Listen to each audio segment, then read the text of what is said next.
You're going to start by reading the first scene twice. First, you read it just to get it in your head, and second, you read it to analyze it. Where is this scene from? Well, a masterwork, of course. What's a masterwork? It is a book that has stood the test of time, that is at the top of its genre.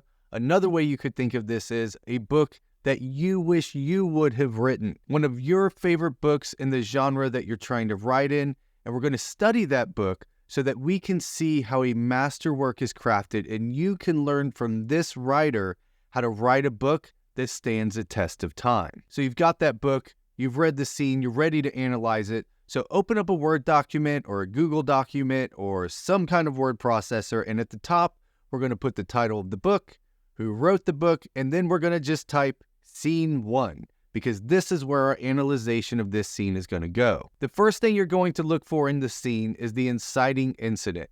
The moment in this scene when the protagonist's life is knocked off balance, where they were going in one direction in their life and some ball of chaos came in and knocked their life off balance. This can be a good thing, like a job offer or a love interest, or it could be a bad thing, like a cancer diagnosis or a nuclear threat.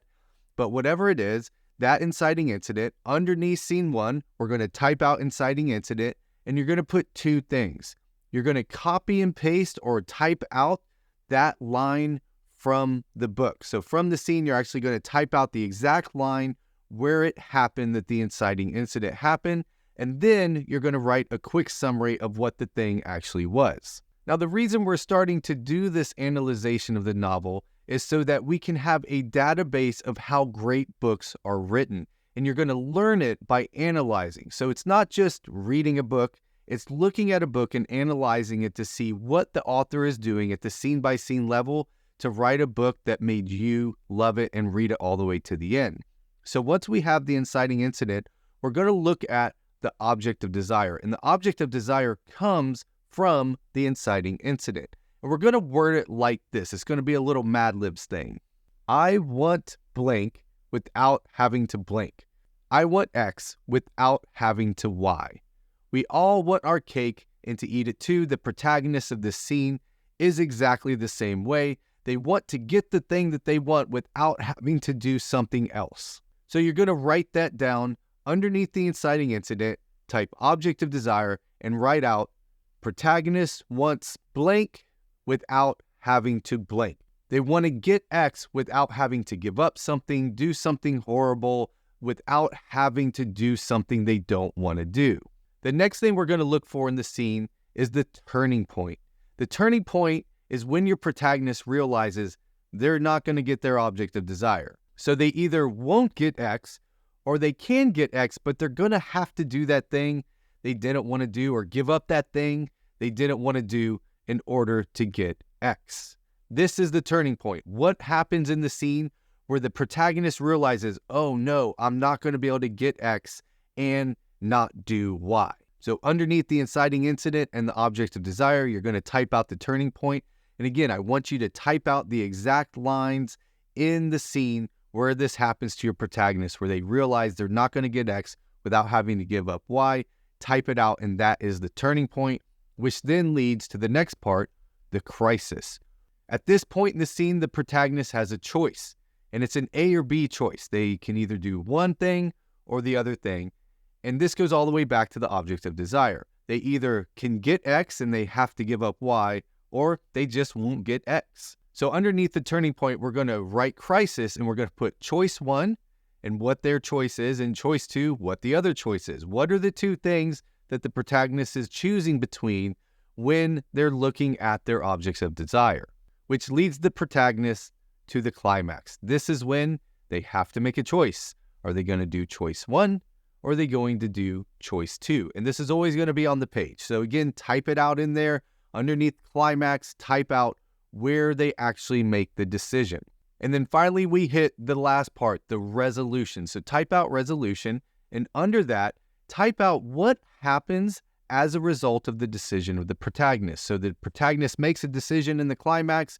What happens now? What do the other characters do as a result? What happens in the world around them as a result of the decision that they made and the action that they took? At this point, you have a clear analysis of the whole first scene of this masterwork.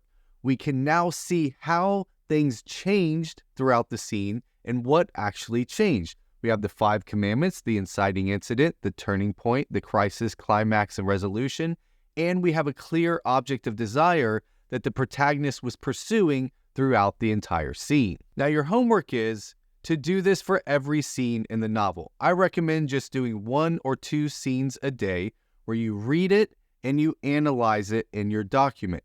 And at the end of this, you're going to have so many things that are going to help you be a great writer. First of all, you have a whole database of great scenes from this book, and they've been analyzed so you can see the inciting incidents and the resolutions and the objects of desire. It's also going to take this masterwork book, this book that you wish you could have written, that's at the top of the genre that you're trying to write, and it's going to get it into your bones in a way that you can't do it just by reading it.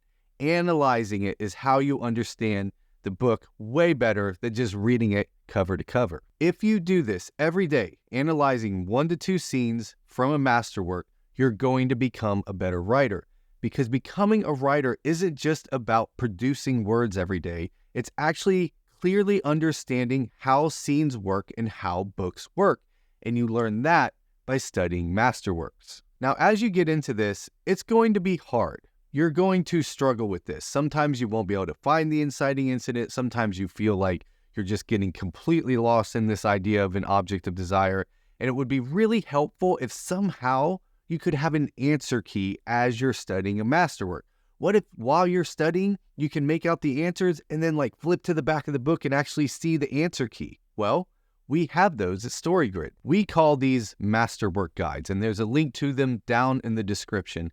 But this is where we've done the work for you. We've gone scene by scene through several different masterworks, broken out all of these different things so that you can follow along and learn them. And what I recommend is going through, picking one that's the closest to your genre, buying it, and then here's what you do. First, you read the scene and try to analyze it, and then check it against the work in the masterwork guide. And you're going to get so much better, so much faster. We have put a lot of work into creating these things, and they're really helpful as you learn how to write great books. So let's fast forward into the future and just imagine that you've done this kind of analyzation of, say, just 3 masterworks. Imagine how well you're going to know those books and this huge database of information you're going to have about each of those books. And then as you're writing your own book and planning your own book, you're going to be able to pull from the inspiration of all of these books in a way that you can't just by reading them.